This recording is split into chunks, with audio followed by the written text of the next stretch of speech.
Hello, everybody, and welcome back to our series, Help, I'm Stuck at Home.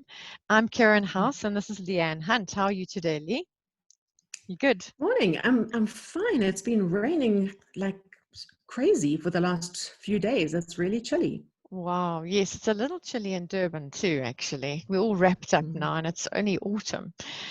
But Mm-hmm. today, actually, we're going to be talking about trust in the system. So it's day number 9 of our lockdown here in South Africa. And the subject trust in the system leads me to my first question, which is, Lee, just about all the stories that are going around, especially around having to avoid getting COVID-19. How do you avoid getting this virus and the likelihood of getting it? What do you think of all these stories that are going around? Well, I think it leads to a lot of confusion. Obviously there's a huge variety, and I would say on the one end is the researchers and the scientists, the medical professionals who are putting out a lot of evidence based on stats and research and experience of past outbreaks and epidemics and things. Um, but on the other side, there's a huge amount of people sort of coming from different points of view with their own opinions of what this means, Yeah. how to avoid getting it in terms of home remedies or whatever. I think if you're trying to absorb everything and you're trying to sort of find your way through, I think it can be enormously confusing and quite anxiety making. It's not a peaceful place to be. Yeah, absolutely. I can relate to that. I'm seeing a lot of my community actually in that situation. So, Mm. how do you respond to these stories personally, Lee? Well, personally, I have decided who I'm going to believe, and Right. it's the science side of things. I believe that the people that are following the stats and the evidence and watching the growth of the virus, spread of the virus in different countries, they're the ones with the most reliable um, opinions, if you like. Um, Maybe we're erring on the side, or some would say perhaps that we're erring on the side of caution. Personally, I think that's the right way to go. And I know that there are lots of other opinions out there, but having chosen who I believe, I feel settled in myself, and I don't feel anxious about who to believe. Yes. And I'd just like to ask, especially as a visually impaired person, perhaps you've been through the experience of having a barrage of social media messages coming to you and leading to anxiety. So, Mm. how do you think you can help people to avoid getting anxious from all this information? Well, I mean, let me tell you a little story. I have obviously had my my partial sightedness for many years. Contracted it when I was 13 and became legally blind at 17. So at that stage, the doctors were very clear. They knew exactly what they'd diagnosed the problem. It was macular degeneration, and they told me this would lead to blindness. It's a scientific fact. In every case they'd studied, it led to blindness. Now, Wow. at the time, I was also a member of a church that was very much into a sort of a healing message. And we Yes. were hearing a lot of sermons about God wants the best for you, healing is the best, and don't settle for second best. And so I was really in two minds for many, many years, because on the one hand, I believed my ophthalmologist who was saying, you know, a solution is going to be sought by medical science, but we're still very much in the early phases of research. On Yeah. the other side, it was go to every healing meeting you can get to and have hands laid on you and Yes. believe every day and confess every day. And it put me in turmoil. And I must say, Right. I don't think it was a healthy place to be. It Hmm. was just being on both sides of the fence and not knowing where I stood. Right. Yes. So when you want to advise people on how they can stop, becoming anxious from all this barrage of different conversations, what advice would you give Right. them?